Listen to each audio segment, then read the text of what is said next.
Hai, Sobat Bisa Kimia. Pernahkah kalian memperhatikan cairan bening dalam botol coklat ini? Ini adalah hidrogen peroksida, senyawa kimia yang sering kita temui di rumah, apotek, bahkan di kebun. Tapi tahukah kalian, di balik kesederhanaannya, cairan ini punya segudang manfaat dan cerita menarik? Yuk, kita telusuri bersama. Sifat-sifat hidrogen peroksida.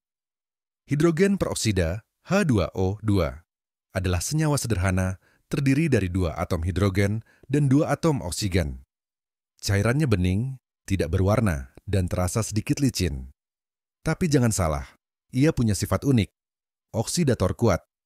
Bisa melepaskan oksigen saat terurai, makanya sering dipakai untuk membersihkan luka. Mudah terurai.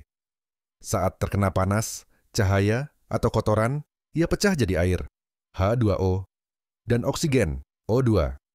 Ini sebabnya disimpan di botol gelap. Asam lemah. Meski asam, tidak sekeras asam sulfat atau klorida, sehingga aman untuk penggunaan rumah tangga. Bagaimana hidrogen peroksida diproduksi? Di industri, hidrogen peroksida dibuat melalui proses antraquinon, hidrogenasi. Antraquinon direaksikan dengan hidrogen menggunakan katalis, oksidasi. Senyawa hasil hidrogenasi dioksidasi dengan udara, menghasilkan hidrogen peroksida. Ekstraksi. H2O2 dipisahkan dan dimurnikan hingga jadi larutan 30–50%.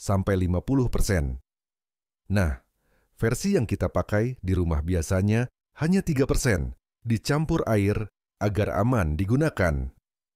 Aplikasi hidrogen peroksida dalam kehidupan sehari-hari.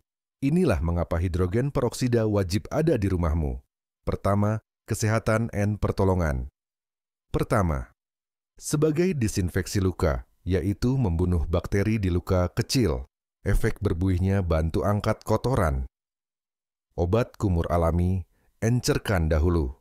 Kemudian gunakan berkumur untuk hilangkan bakteri penyebab bau mulut. Tapi jangan ditelan. Kedua, pembersih rumah tangga. Untuk noda bandel, semprotkan ke noda darah, anggur, atau jamur di kamar mandi. Bisa juga sebagai pemutih alami. Caranya campur dengan baking soda untuk memutihkan pakaian atau keramik. Ketiga, kecantikan.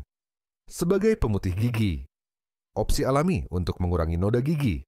Tapi hati-hati, jangan berlebihan. Bisa juga untuk hair bleach. Biasa. Dipakai salon untuk cat rambut atau highlights. Keempat, berkebun. Sebagai anti hama. Caranya, encerkan untuk menyemprot tanaman, basmi jamur dan serangga. Memperkuat akar, campur hidrogen peroksida dengan air untuk menyiram tanaman, dapat menambah oksigen di tanah. Fakta, tak terduga tentang hidrogen peroksida. Ternyata hidrogen peroksida konsentrasi tinggi, 90%, dipakai sebagai bahan bakar roket. Saat terurai, ia melepaskan oksigen dan uap panas dengan sangat cepat, menghasilkan daya dorong. Tapi ini hanya untuk industri ya, jangan coba-coba di rumah. Penting untuk diketahui, meski serbaguna, H2O2. Konsentrasi tinggi bisa berbahaya. Jangan lupa untuk memakai sarung tangan saat menangani larutan di atas 3%. Jauhkan dari anak-anak dan panas. Encerkan sesuai petunjuk untuk aplikasi tertentu. Jadi, hidrogen peroksida bukan sekadar cairan biasa. Dari membersihkan luka sampai merawat tanaman, ia bukti bahwa sains ada di sekitar kita. Kalian punya trik unik pakai H2O2? Share di komentar ya. Jangan lupa like, subscribe, dan nyalakan bel notifikasi untuk eksplorasi sains sehari-hari lainnya. Sampai jumpa.